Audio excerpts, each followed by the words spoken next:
Summer noon, buwan ng Mayo, nang maisipan naming magbakasyon sa probinsya ng aming lola. Doon nangyari ang isang nakakakilabot naming karanasan na hanggang ngayon ay bangungot na bumabalik sa aking gunita. Ako nga pala si Alvin. 20 anyos ako ng mga panahong iyon.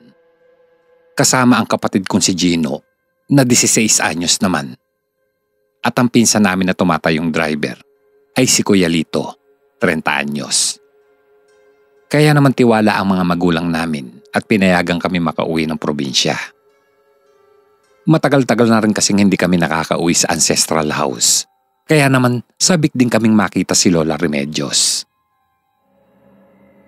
May kalayuan ng probinsya ni na Lola at nasa liblib pang lugar. Sa tagal naming hindi nakauwi, ay kamuntik pa kaming maligaw. Mabuti na lamang at may mga tao kaming napagtanungan. Sa tagal ng biyahe, ay inabot na kami ng hapon sa daan. Isang bayan pa ang madaraanan namin at makakarating na rin kami sa San Quintin. Mga puno at palayan pa ang nadaraanan namin, kaya kampanting magmaneho si Kuya Lito. Walang gaano dumadaan doon. At ang tanging nakakagambala sa amin ay ang mangilang-ilang baka na nanginginain sa gilid ng daan. Nagbibiroon naman kami magkapatid. Nakaupo si Gino sa likuran habang ako ay katabi ni Kuya Lito sa harapan. Dahil sa kaharutan namin ni Gino ay nawala ang konsentrasyon ni Kuya sa pagmamaneho. Sinaway naman niya kaming saglit at nang ibalik niya ang paningin sa daan, ay nagulat na lang siya nang may makitang lalaki at tumatawid. Kaunti na lamang at masasagasaan na ito. Mabuti na lamang at mabilis nakapagpreno si Kuya Lito. Nagmura naman ang lalaki at hinampas ang bumper ng kotse. Kitang-kita namin ang galit sa mga mata niya habang dinuduro kami sa loob. Agad naman lumabas si Kuya Lito. Ipigilan ko sana pero mabilis na siyang nakababa ng kotse. Asensya ka na, boss. Hindi agad kita napansin eh. Ang hingin pa umanin ni Kuya Lito. Wala namang sabi-sabing pinitsirahan ng lalaki si Kuya Lito bago galit na nagsalita. Untik mo na ako sa gasaan, tapos pasensya lang. Bulyaw ng lalaki. Nabigla si Kuya Lito pero minabuti niyang magpakumbaba na lang. Pasensya na talaga, boss. Ano bang gusto mong mangyari? Kung nasakpan ka, pwede ka namin dalhin sa doktor. Malumanay pa ring wika ni Kuya Lito. Itinulak ng lalaki si Kuya Lito, kaya napaatras siya ng bahagya. Iyan ang problema sa inyong may sasakyan. Para kayong hari ng karsada. Galit pansingal ng lalaki. Pinagmumurapan niya si Kuya Lito bago sinuntok sa panga. Nang makita ko siyang natumba, ay agad na akong lumabas para saklolohan si Kuya. Oh, sandali lang. Kuya, hindi na namin maibabalik yung mga nangyari. Kaya nga humihingi kami ng pasensya. Hindi ka naman nasaktan eh. Ang pag-awat ko sa lalaki at hinawakan ko pa ang balikat niya. Mabilis na hinawakan ng lalaki ang kamay kong nakapatong sa balikat niya at pinilipit ito. Napangiwi naman ako sa sakit dahil ang lakas niya. Itinulak pa ako ng lalaki kaya naman sumadsad ako sa lupa. Sabihin mo na kasi kung anong gusto mong mangyari. Manghuhutot ka ng pera kahit hindi ka naman nasaktan. Ang galing mo rin eh. Hindi na nakapagtimpi pa si Kuya Lito at agad na sinugod ang lalaki. Inundayan niya ito ng suntok na tumama sa mukha ng lalaki. Nagpalitan naman sila ng suntok hanggang sa tumumba si Kuya Lito. Nang makita ko ng dihado siya, ay pinilit ko ng tumayo mula sa pagkakasadsad ko sa lupa. Pero bago pa ako nakalapit, ay nakita ko ng pumulot ng malaking bato ang lalaki at balak itong ihampas sa ulo ni Kuya Lito. Sa nakikita kong galit sa mukha niya, ay talagang balak nitong patayin si Kuya. Pero bago pa man maihampas ng lalaki ang bato sa ulo ni Kuya Lito, ay narinig namin ang malakas na pag-angil ng makina ng sasakyan. Mabilis na umarangkada ang kotse at binundol nito ang lalaki. Natumba lang ito dahil mahina lang naman ang pagkakabundol. Lalo naman nag-ulol sa galit ang lalaki. Pinilit itong tumayo habang hinahaplos ang nasaktang tuhod. Muli itong dumampot ng bato at akmang ipupukol sa kotse. Agad namang umatras ang kotse bago muling umabante. Mas malakas ang impact kaya naman tumilapon ito sa malayo. Nagpagulong-gulong pa sa daan ang katawan ng lalaki bago nauntog sa malaking bato. Hindi pa naman sementado ang kalsada doon. "Gino, tama na!" Ang sigaw ko kaya naman huminto ang sasakyan. Bumaba doon si Gino na nanginginig sa takot habang nakatingin sa lalaki. Halatang nabigla lang din si Gino sa nagawa niya. Kuya, napatay ko ba siya? Nanginginig ang bibig na tanong niya sa akin. Kinakabahan na rin ako, pero pinipilit kong magpakatatag dahil nakikita ko ang takot sa mata ng kapatid ko. Niyakap ko siya nang magsimula ng umiyak. Si Kuya Lito naman ay nilapitan ng nakahandusay na lalaki. Bahagya niya itong niyugyog, pero hindi na ito gumagalaw. Duguan ng lalaki at pumutok ang noon nito na tumama sa matigas na bato. Nang damhin ni Kuya Lito ang pulso ng lalaki, ay natakot din siya at napaatras. Ilang saglit siyang natulala dahil hindi namin alam kung ano ang gagawin.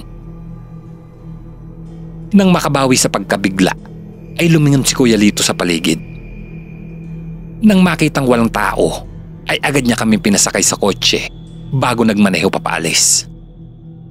Ibinilin pa niyang huwag namin ipagsasabi ang nangyari dahil tiyak na makukulong kami. Hindi na lang ako kumibo habang si Gino ay nagsisimula ng mag-hysterical. Kuya, nakapatay ako ng tao. Anong gagawin ko? Umiiyak na tanong niya sa amin. Pinilit ko naman siyang pakalmahin. Bahagya akong nayugyug ang balikat niya para payapain. Gino, kung hindi mo ginawa yun, tiyak na si Kuya Lito ang mamamatay. Ang giit ko. Napatahimik naman siya, pero halata pa rin kabado. Wala na rin nangahas kumibo hanggang sa makarating kami sa lumang bahay ni Lola Remedios. Tuwan-tuwa naman si Lola na salubungin niya kami. Sa edad na 65 ay malakas pa rin siya. Masigla ang katawan at maliksi pa rin kumilos. Isang matandang katiwala lang din ang kasakasama ni Lola doon, kaya halata ang kasabikan niya na makita kami. Pinipilit naman namin itago ang kaba at takot namin para hindi mahalata ni Lola.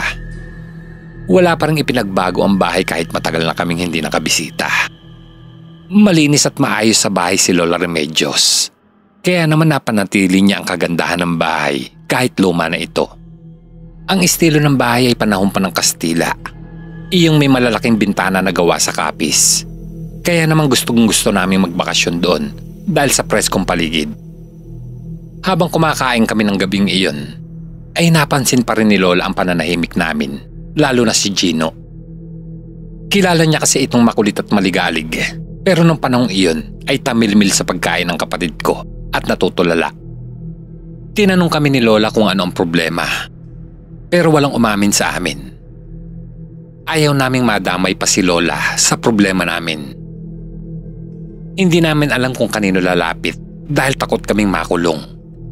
Noong mga panahon na iyon kasi ay meron pang death penalty at lethal injection. Ayaw naming mamatay dahil ang totoo ay ipinagtanggol lang naman ni Gino si Kuya Lito. Nang gabing iyon ay maaga kaming nakatulog dahil sa pagod sa biyahe. Nagising na lang ako ng hating gabi dahil sa mga ungol at daing ni Gino. Nag-iisang kwarto lang kasi kami kaya dinig na dinig ko ang mga ungol niya. Binabangungot siya kaya mabilis kong niyugyug para magising. Napabalikwas siya ng bangon bago bumunghalit ng iyak. Ramdam ko ang takot niya habang nagsusumbong sa akin na napaginipan daw niya ang lalaki at nagbabantang maghihiganti. Alam kong dala iyon ang konsensya niya, pero wala naman akong magagawa para pag-anin ang loob niya. Naisipan ko na lamang nabuksan ang bintana dahil sa maalinsangan. Iniisip ko makakabalik sa pagtulog si Gino kapag pumasok ang preskong hangin sa loob ng kwarto. Akmang bubuksan ko na sana ito nang makarinig ako ng malakas na kalabog sa bubong. Nagkatinginan pa kami magkapatid. At ang ipinagtaka ko ay ang panlalaki ng mga mata niya. Kuya, may tao sa labas ng bintana. Ani ni Gino habang nakaturo sa bintana. Paglingon ko dito ay napaatras ako sa gulat. May mga tao nga roon at tila nakakapit sa haligi ng bahay. Hindi namin nakikita ang itsura nito dahil silueta lang na nakadikit sa bintana ang nababanaagan namin. Maliwanag pa naman ang sinag ng buwan ng gabing iyon, kaya kitang-kita namin ang mga postura nito. Lalaki ang nasa labas base sa bulto ng katawan. Mabuti na lang talaga dahil hindi ko pa nabubuksan ang bintana. Kinalampag ng taong nasa labas ng bintana, kaya napaatras ako sa takot at bumalik sa kama. Napaka-imposible kasing naabot niya ang bintana. Nasa second floor kami ng bahay at wala namang puno sa bandang iyon. "Sino yan?" Singal ko para sindakin ng nasa labas ng bahay. Hindi ito kumibo pero umungol ng malakas na parang sa halimaw. Sa klase ng pag-ungol nito ay mahahalin tulad ko sa isang mabangis na hayop. Mas dumarami pa ang pagkalabog sa bubong at naging mas mabagsik pa ang kumakalampag sa bintana namin. Kaya hinila ko na ang kapatid ko papalabas ng kwarto. Paglabas namin ay nakita namin si Lola na nasa labas na rin kasama ang katiwala nito. Si Kuya Lito naman ay narinig namin sumisigaw sa ibaba, kaya mabilis kami nagsibabaan. Lola, mga aswang nasa labas. Ang sigaw ni Kuya Lito na nakasilip sa butas ng bintana. Alam ko. Ang sagot ni Lola na talagang naniniwala sa mga aswang. Kaya lahat ng bintana ay saradong-sarado at matibay ang mga lock sa pinto. Dahil lagi niyang iniisip na baka pasukin ang bahay ng mga aswang.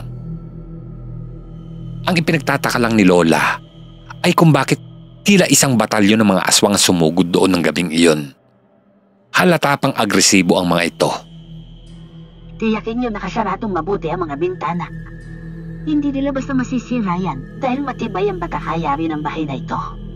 Ang sigaw ni Lola. Nagsikilos naman kami at agad na tiniyak ang pagkakalak ng mga bintana at pinto. Umakyat sa itaas ang katiwala kasama si Kuya Lito. Ano bang kailangan niyo sa amin? Bakit pa namin merwisyo kayo? Mabalasik na sigaw ni Lola. Pumasok ito sa maliit na kwartong nasa ilalim ng hagdan. At nang lumabas, ay may hawak na itong buntot pagi at ergan. Gamit iyon ni Lolo nung nabubuhay pa ito tuwing namamaril ng ibon sa gubat. Buhay ay kapalit ng buhay. Ang sigaw ng aswang na nasa labas. Malapit ang boses nito sa bintana, kaya itinutok ni Lola doon ang baril niya. Sobrang humanga ako sa katapangan ni Lola.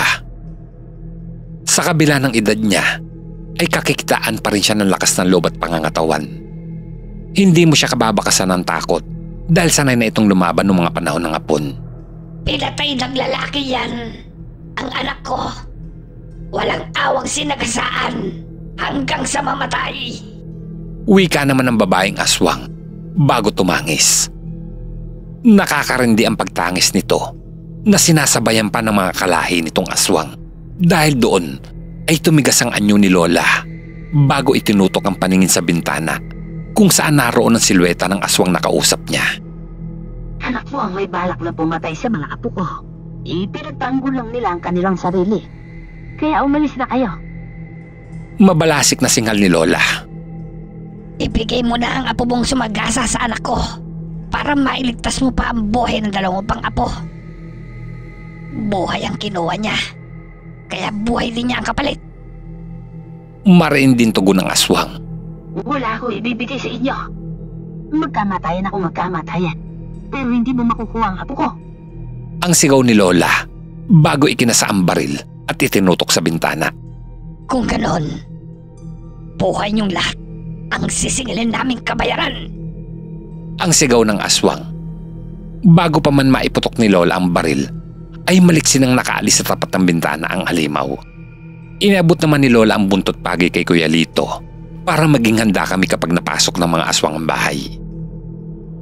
Mabilis naman akong pumunta sa kusina para kumuha ng itak. May mga aswang din doon na nanunubok pasukin ng bahay, kaya mabilis din akong bumalik sa sala nang makakuha na ako ng itak. Bakit hindi niyo sinabi sa akin kanina ang mga nangyari? Ang tanong ni Lola. Humingi naman kami ng pasensya kay Lola dahil ayaw sana namin siyang madamay sa gulong napasok namin. Hindi lang namin inakalang aswang pala ang napatay namin. At ngayon ay handa na silang tugisin kami. Mas nakakatakot pa ito kaysa sa inaasahan ko. Hindi kami nakatulog ng gabing iyon dahil magdamag kaming nagbantay. Habang si Lola naman ay inuorasyon na ng bawat bintana. Bumubulong siya ng orasyong Latin na natutunan daw niya sa isang matandang babae noong panahon ng giyera. Ang orasyon daw na iyon ay proteksyon sa anumang panganib at pantaboy din sa mga kampo ng kasamaan. Hindi kami tinigilan ng mga aswang sa buong magdamag. Nakabantay lang sila sa labas at nag-aabang ng pagkakataong sumalakay. Kaya mas pinagbuti din namin pakiramdaman ng paligid. Nang sumapit ang bukang liwayway, ay doon lamang nagpulasa ng mga aswang. Inihanda ko naman ang mga gamit namin para makaalis na sana ng bahay na iyon. Lola, sumama na kayo sa amin. Delikado na yung buhay niyo rito. Ang wika ko nang maihanda ko na ang mga gamit. Nakaidlip naman si Kuya Lito kanina para may lakas siya magmaneho papauwi. Napailing-iling naman si Lola sa sinabi ko. Akala niyo ba ay makakalabas kayo ng ligtas ng bayang ito? Nakaambang lang sila sa labas at naghihintay ng pagkakataong umatake. Ani ni Lola bago sumilip sa bintana. Napasilip na din kami ni Gino. May mga tao nga sa malayo. Nagtatago sila sa mga puno. Pero kung pagmamastang maigi, ay pinagmamasdan nila ang bawat naming galaw. Kahit nasaan yung tao sila, ay hindi na kami hahayaang makatakas. Sigurado kung makalayo man kayo rito, ay tatambangan din nila kayo sa labas mga apo. Kaya dito na lang kayo. Mas ligtas kayo sa bahay na ito. Ani ni Lola. May mga asin siyang ibinudbud sa paligid ng bahay habang nagdarasal. Dagdag raw ng proteksyon namin. Lola, paano tayo makakahingi ng tulong? Nag-aalalang tanong ni Kuya Lito. Wala namang landline sa bahay ni Lola at wala pang cellphone ng mga panahong iyon. Wala rin namang mga malapit na kapitbahay dahil malawak ang lupain ni Lola na kinatitirikan ng bahay. Mapuno ang paligid at malawak ang taniman ng gulay. Hindi ko alam, apo. Tanging Diyos lang ang makakapitan natin sa ngayon. Ang wika ni Lola bago napaantanda sa noo. Hindi talaga umalis sa mga aswang at nagmamatyag sila sa paligid. Kung bakit kasi nasa kaduluhan pa ng baryo ang bahay ni Lola. Wala tuloy kaming mahinga ng tulong. Ayon kay Lola Remedios, ay matagal nang naninirahan sa karatig na bundok ang angka ng mga aswang. Tahimik naman silang nabubuhay doon dahil hindi naman namimirwisyo ang mga ito. Ito raw ang unang beses na muling nanalakay ang mga aswang at isang batalyon pa. Ayon pa kay Lola, ay ganoon daw ang pagpapahalaga ng mga aswang sa kalahi nila. Kapag namatay ang isa, buong angka nang maghihiganti para dito. Nangako naman si Lola na hindi niya kami pababayaan hanggang sa may dumating na tulong. Sigurado kasi nga hanapin si Lola ng mga kababayan kapag hindi siya nakita ng mga ito ilang araw. Nagtatrabaho din kasi bilang kapitan de barangay si Lola Remedios.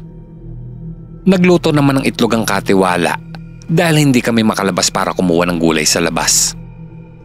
Napapaligiran kami ng mga aswang. Maski nasaan yung tao sila, ay sigurado kaming hindi nila kami kakaawaan. Mistula kaming bilanggo sa bahay ni Lola at walang ibang magawa kundi ang makiramdam at magmasid sa kilos ng mga aswang. Nang tanghali ay naglugaw lamang si Lola dahil walang ibang maluluto. Hindi kasi sila nag-i-stock ng gulay sa loob ng bahay dahil mas gusto ni Lola na lutuin ang mga ito kapag kapipitas lang. Hindi pa rin kami lumalabas ng bahay. Paminsan-minsan kaming sumisilip sa bintana para alamin kung ano ang ginagawa ng mga kalaban namin. Parang alam nilang pinagmamasdan namin sila, kaya lantaran na ang pagbabantay nila sa labas ng bahay. Palapit sila ng palapit at nag-aabang lang ng tamang pagkakataon. Nang hindi na makatiis ay lumabas na si Lola kasama ang katiwala niya. Nakasukbit ang airgun sa balikat ni Lola at nakatutok sa mga aswang na anyong tao pa lamang ng mga sandaling iyon. Hapon pa noon kaya may araw pa, kaya hindi sila makapagpalit ng anyo. Hindi naman namin napigilan si Lola dahil hindi namin alam kung hanggang kailan kami mananatili sa loob ng bahay at kung kailan kami titigilan ng mga aswang. Nang makarating sa gulayan sila Lola, ay nagsimula nang lumapit ang mga nakaabang na aswang. May mga hawak din silang kahoy na pamalo dahil nasa katawan tao pa sila. Itinutok naman ni Lola ang baril niya sa mga ito. Sanay akong bumaril ang kalaban simula pa nung panahon ng hapon. Kaya subukan niyo lumapit at hindi lang isa ang paglalamayan sa inyo.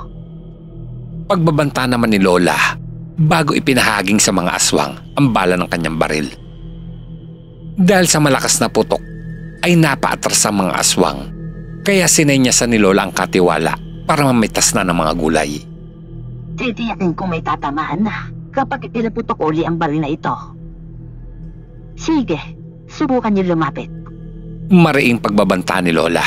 Tanda, wala kayong laban sa amin. Isang buhay lang kailangan namin at tsatsakin kung mabubuhay ka pa at ang ibang mo pang mga kasama. Git ng isang matandang babae. Nakasuot ito ng mahaba at itim na damit. May itim na balabal din ito sa ulo, kaya nakakatsa kaming yun ang ina ng napatay naming aswang. Sinabi ko na sa inyo, hanggat buhay ako, hindi niyo makukuha ang mga apo ko. Galit na singal ni Lola. Nakasilip naman kami ni Kuya Lito sa bintana at pareho kaming namamangha sa katapangan ni Lola. Nang makabalik na sila Lola at ang katiwala sa loob ng bahay, ay doon pa lang kami nakahinga ng maluwag. Nakakuha sila ng mga gulay at may manok pang kakatayin, kaya tuwan-tuwa kami. Pagsapit ng dilim, ay nawala na ang mga nagkalat na tao sa paligid. Nakakatsa kaming umuwi lang ang mga ito at magbabalik sa anyong aswang. Kaya naman muli namin tinayak ang seguridad ng bahay. Hanggang kailan kaya tayo ganito? Bulalas ni Gino habang natutulala. Hanggang sa makahanap tayo ng tulong para makaalis sa lugar na ito. Tugon naman ni Kuya Lito. O lang naman ang kailangan nila, hindi ba? Titigil sila kapag nakuha na nila ako. Ang wika ni Gino na nagpakaba sa akin. Kinukutuban ako sa sinabi niya, pero ipinagwalang bahala ako dahil kilala ko si Gino. Duwag siya pagdating sa mga ganitong bagay. Alam kong hindi niya kayang harapin ang mga aswang. Sus, hayaan mo na. Hindi ka namin ibibigay kahit anong mangyari. Kaya mag-iingat ka dahil kapag nakakuha ka ng mga yan, tsak nalulurayin nila ang katawan mo. Ang birong may halong pananakot ko sa kanya para hindi niya maisipang isuko ang sarili. Hindi siya kumbibo kaya hinayaan ko na lang.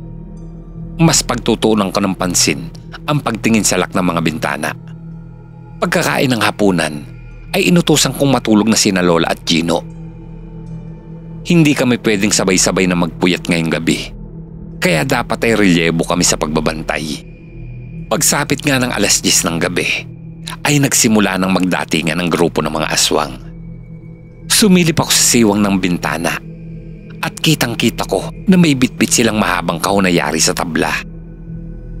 Binuksan nila ang mahabang kahon at pinatayo paharap sa bahay namin. Nasindak ako sa aking nakita dahil ataol pala ang mahabang kahon na yun. Nasa loob nito ang bangkay ng lalaking sinagasaan ni Gino. Nagsiawitan ng mga aswang sa isang lingwaheng hindi ko maunawaan. Nakapalibot ang mga ito sa ataol na para bang gumagawa ng isang ritual. Humarap sa bahay ang isa sa mga aswang at naglakad palapit. Tinawag ko si Kuya Lito at pinasilip sa kanya ang mga nangyayari sa labas. Sumigaw ang babaeng aswang sa paraang tumatangis. Nakakakilabot at nakakatindig ng balahibo ang bawat pagtangis nito. Masdan nyo, ang anak kong pinatay nyo. Hindi matahimik at nagsusumigaw ng hustisya. Kaya hindi kami titikil hanggat walang nagbabayad. Mamamatay kayong lahat. Ang sigaw nito. Lumabas sa kwarto si Lola, kasunod si Gino. Hindi rin daw sila makatulog dahil sa pag-iingay ng mga aswang. Umalis na kayo at ilibing ang aswang na yan. Hindi ko ibibigay ang aking apo. Magkakamatayan tayo. Ang sigaw din ni Lola. Hawak na naman niya ang baril ni Lolo, pati na ang buntot pagi. Hindi ko ililibing ang anak ko hanggat hindi ko na ipaghihiganti. Papatayin ko kayong lahat. Ang sigaw ng aswang bago nagsimulang lumusob. Binangga nito ang pinto, dahilan para yumanig ito. Malakas ang aswang. Mabuti na lang dahil matibay ang pinto at ang trangka nito na nagsisilbing lock ay gawa sa bakal. Maganda kayo. Ang sigaw ni Lola. Hawak niya ang baril at saka itinutok sa pinto. Kung mawawasak iyon, ay handa na siyang lumaban ng patayan. Nakaramdam naman ako ng labis na takot, pero nakakahugot ako ng tapang dahil sa katapangan ni Lola. Hinawakan ko ng mahigpit ang itak habang si Kuya Lito ay nakahanda rin ng buntot pagi. Ang katiwala naman ni Lola ay nakaluhod sa harap ng mga santo habang nagro-rosaryo. Si Gino ay hindi ko naman mahagilap, kaya inakala kong nakatago lamang siya. Bigla namang umangil ang mga aswang at muling binangga ang pinto. Dinig na dinig pa ang pagtama ng matatalas nilang kuko dito. Umusal ng proteksyon si Lola at nag-antanda paharap sa pintuan. Natigil ang mga pagkalabog dito at namayani ang katahimikan. Lahat kami ay nakikiramdam sa pwedeng mangyari. Hanggang sa nagulantang kami sa isang malakas na kalabog sa bubong ng bahay. Napapaligiran na naman nila kami at higit na malakas ang kanilang puwersa. Hindi pa man kami nakakabawi sa pagkabigla nang mawasak naman ang bintana dahil pinagtulungan itong wasakin ng mga aswang. Itinutok ni Lola sa mga ito ang hawak na baril. Pero lahat kami ay natigilan nang marinig ang malakas na tinig ni Gino. Ulam naman ang kailangan nyo, hindi ba? Sumusuko na ako sa inyo. Napatingala kami sa hagdan. Nakita namin dun si Gino habang luhaan ng mga mata. Pinigilan ko siya nang makita kong pababa na siya ng hagdan. Wala kayong laban dahil mas malakas ang pwersa namin ngayong gabi. Binigyan ko kayo ng pagkakataong kagabi, pero ipinagwalang bahala nyo. Ngayon, mamamatay kayong lahat. Sigaw ng aswang at akmang susugod. Papuputokan sana ito ni Lola nang sumigaw ang isang aswang. Subukan mo malaban, tanda. Kung ayaw mong mauna sa iyong apo mo. Babala ng aswang. Hindi rin ako makagalaw dahil hawak na rin ako ng isang halimaw. Nakatutok sa leeg ko ang matalas nitong kuko. Kaya naman hindi nakagalaw si Lola. Wala siyang nagawa kundi ang umiyak. Sa unang pagkakataon ay nakita ko ang kahinaan ni Lola. Kaya hindi ko rin mapigilan ng mapaluha. Ako pumatay sa anak mo. Pabayaan mo na sila at kunin niyo na ako. Bubuhayin mo sila. Ipapaubaya ako ang sarili ko. Ang sigaw ni Gino. Sinubukan kong kumawala sa pagkakahawak ng aswang, pero hindi ko magawa. Gusto kong pigilan si Gino, kaya nakikiusap akong tumingin sa kanya. Kuya, gusto ko nang matapos ang lahat ng ito. Pagod na ako. Hindi rin ako matatahimik habang buhay dahil nakapatay ako ng tao. Ang wika ni Gino. Base sa tinig niya, ay matagal na siyang nakapagpasya.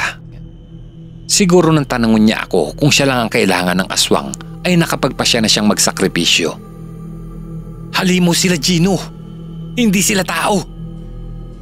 Ang giit ko, pero lalo lang ako sinakal ng aswang. Dumiin pa sa leeg ko ang kuko niya, kaya napangiwi ako sa sakit. Pabayaan niyo sila. Isang buhay, kapalit ang isa pang buhay, hindi ba? Wika ni Gino na nakatingin sa aswang na nakahawak sa akin. Ngumisi lamang ang mga aswang bago humalakhak na malakas. Huli na ang lahat. Pinapili ko kayo kagabi. Pero hindi kayo nakinig. Ngayon, mamamatay kayong lahat. Mariing wika ng aswang bago nagsimulang maglakad papalapit kay Gino. Pinilit kong sumigaw para patakasin si Gino, pero hindi ko magawa. Ikinasa naman ni Lola ang baril na hawak niya at itinutok ito sa aswang na tangkang lalapit kay Gino. Tentidado ang bala ng baril ko, aswang. Subukan mo lapitan ang apo ko. Babala ni Lola. Bumalik na ang katapangan niya kanina. Sumagot ang aswang na nakahawak sa akin. Papatayin niya ako kapag pinutok ni Lola ang baril. Ngumisi naman si Lola at sinabing manlaban man siya o hindi, ay tiyak na papatayin din naman nila kami. Naramdaman ko ang paghigpit ng pagkakasakal sa akin, pati na ang dugong nagsisimulang tumulo sa leeg ko. Tumutusok ang kuko ng aswang sa leeg ko, kaya alam kong katapusan ko na. Pero kahit ganoon, ay mas lalo akong humanga kay Lola dahil sa angkin niyang katapangan. Bigla ko namang narinig ang boses ng katiwala ni Lola. Nagsambit siya ng isang orasyong Latin at pagkatapos ay ibinato niya ang hawak na rosaryo sa aswang na nakahawak sa akin. Nabitawan naman ako ng aswang at napasigaw ito sa sakit nang dumampi sa balat niya ang rosaryo. Nang dahil doon ay nagkaroon ng pagkakataon si Lola, nakalabitin ang gatilyo ng baril. Tinamaan naman ang aswang na paakyat ng hagdan at biglang umusok ang parting tinamaan ng bala. Hindi rin nag-aksaya ng panahon si Kuya Lito at agad na hinagupit ng buntot pagi ang mga nagtatangkang lumapit. Pinilit ko namang maglakad palapit kay Gino habang hawak ko ang leeg kong may sugat. Sinalubong ako ng kapatid ko at agad na inalalayan. Kinuha niya sa akin ang itak at sinabing handa na rin siyang lumaban. Dahil doon ay nabuhayan ako ng loob. Ang itak ko ay binuhusan ko ng benditadong tubig. Tuwing nagsisimba si Lola, ay palagi siyang kumukuha ng benditadong tubig na siyang ipinampupunas niya sa mga ribulto ng santo.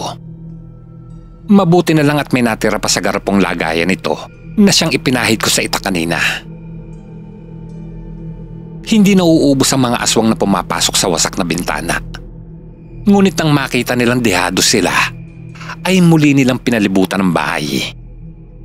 Mas matindi na ang galit nila at pilit ginigiba ang mga bintana sa second floor. Tigilan niyo na kami dahil hindi ko isusuko ang kahit isa sa mga apo ko.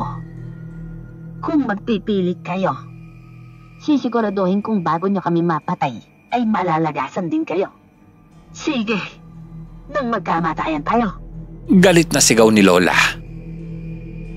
Natigilan ng mga aswang, lalo na't ang iba sa kanila ay nagluluksa na dahil 5 na ang nalalaga sa kanila. Magkatulong itong napatay ni Kuya Lito at Lola. Ilang saglit lang ay muling nagkalabugan ang mga bintana sa kusina. Tumakbo si Lola doon at binaril ang mga bintana. Nakikita ko sa mukha niya ang labis na galit. Rinig namin ang pagkawasak ng bintana sa itaas, kaya muling bumalik sa sala si Lola. Itinutok niya sa hagdan ang hawak na baril bago kami sinenyasan na umalis sa hagdan. Lumapit kami kay Lola at itinago niya kami sa kanyang likuran. Magtago kayo sa basement. Sige na. Ang utos niya sa amin bago binalingan ng katiwala para utusan nitong samahan kami. Ang basement na iyon ay naging taguan nila nung panahon ng hapon na ginawa namang bodega ng mga lumang gamit ngayon. Hindi namin akalaing magagamit uli namin ito para makapagtago sa mga aswang.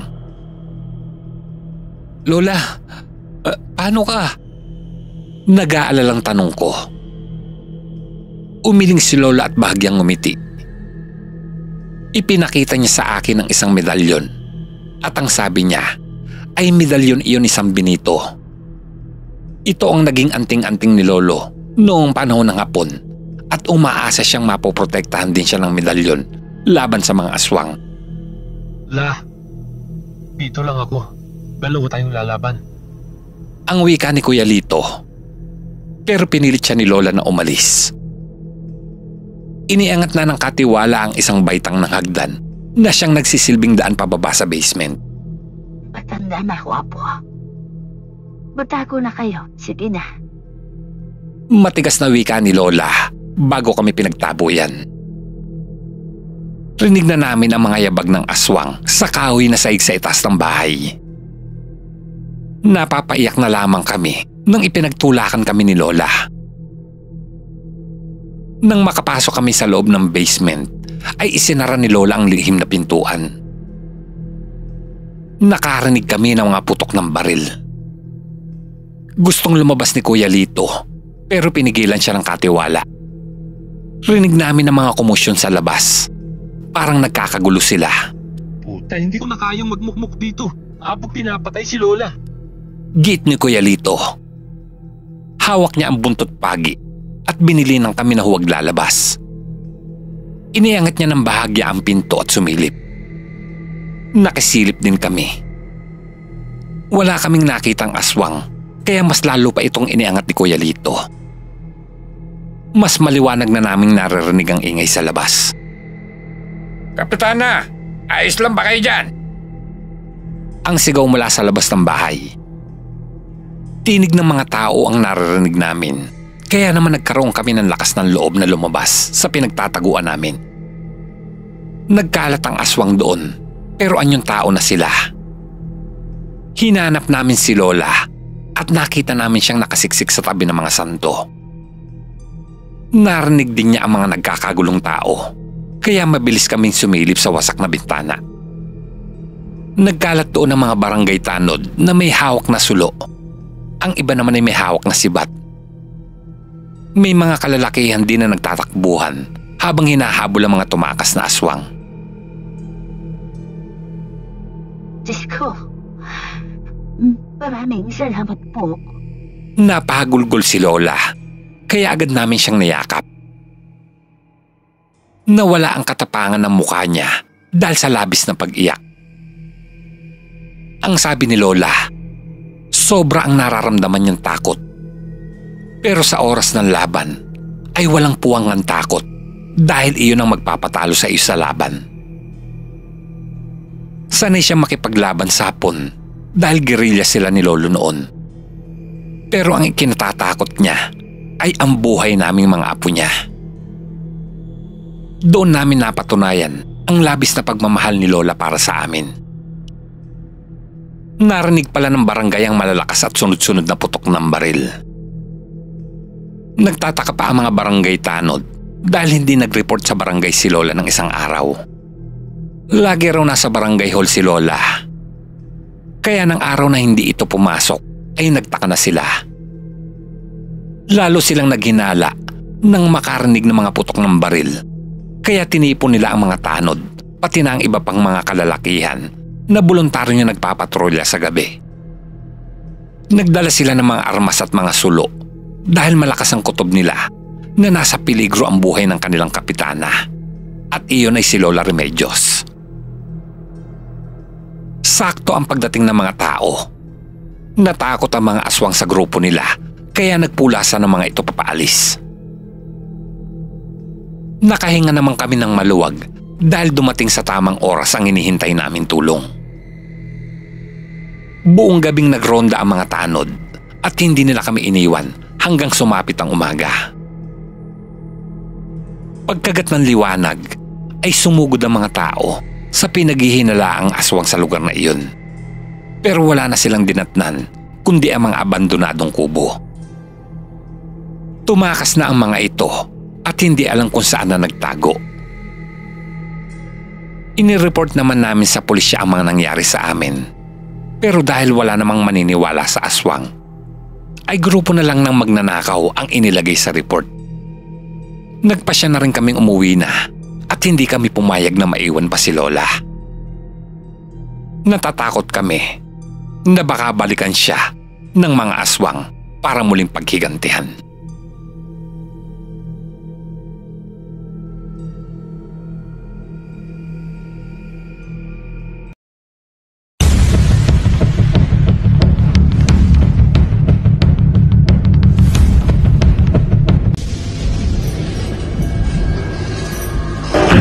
Kilabot ng misteryo.